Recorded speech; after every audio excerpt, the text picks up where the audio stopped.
नमस्कार दोस्तों, स्वागत है आप सभी का हमारे इस चैनल पंडिताइन चाची में। तो दोस्तों, कोरोना काल में रवि प्रदोष व्रत कथा जरूर सुनें और दीर्घायु को प्राप्त करें। तो दोस्तों, आज हम आप सभी को प्रदोष व्रत कथा सुनाएंगे, जो कि इस बार रविवार को पड़ रही है। दोस्तों, शास्त्रों में प्रदोष व्रत को बहुत ही महत्व दिया गया है। प्रदोष व्रत हर महीने शुक्ल पक्ष और कृष्ण पक्ष की त्रयोदशी को पड़ता है। प्रदोष व्रत हमेशा अलग अलग दिन पड़ता है। इस बार ये रविवार को पड़ रहा है, इसीलिए इसे रवि प्रदोष या भानुवार प्रदोष कहा जाता है।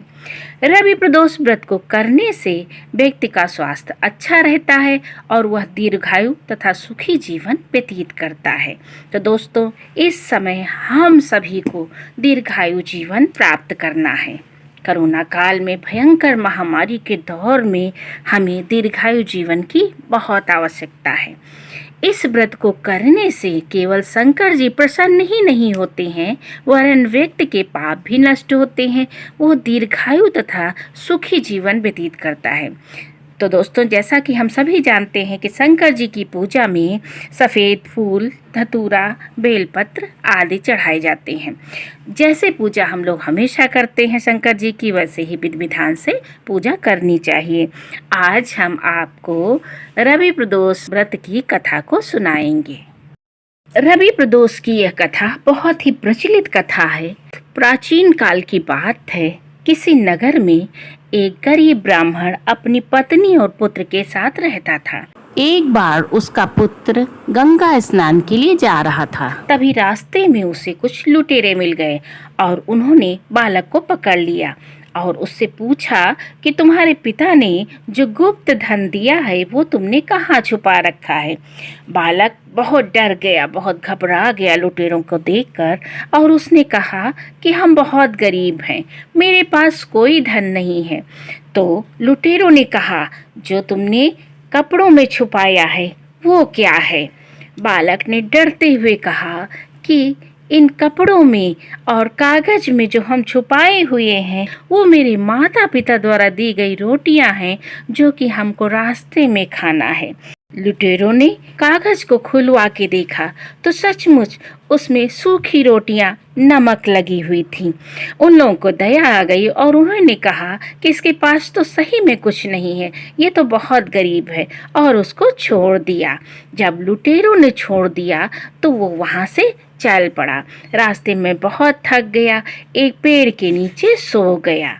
वह बालक सो ही रहा था, तब तक उधर से राजा के सिपाही चोरों को ढूंढते हुए वहां पहुंचे। उन्होंने देखा एक गरीब सा लड़का पेड़ के नीचे सो रहा है। उन्होंने उसको लुटेरा समझा और पकड़ लिया। राजा के दरबार में लाए राजा ने उसे जेल में डाल दिया और वो जेल में बंद हो गया। इधर शाम बीत गई। गरीब ब्राह्मणी ने बहुत देर तक इंतजार किया। जब उसका बेटा नहीं आया तो वो बहुत चिंतित हो उठी और सब तरफ उसको ढूंढा, परंतु उसका बालक नहीं मिला। दूसरे दिन प्रदोष व्रत था। उन्होंने प्रदोष व्रत किया और शंकर जी से प्रार्थना की कि हे प्रभु, मेरा बेटा जहाँ भी हो मुझे वापस लौटा दीजिए। तो दोस्तों, शिव जी ब्राह्मणी की प्रार्थना से प्रसन्न हो गए और राजा को सपने में बताया कि जिस बालक को तूने पकड़ा है वो निर्दोष है, उसे छोड़ दे।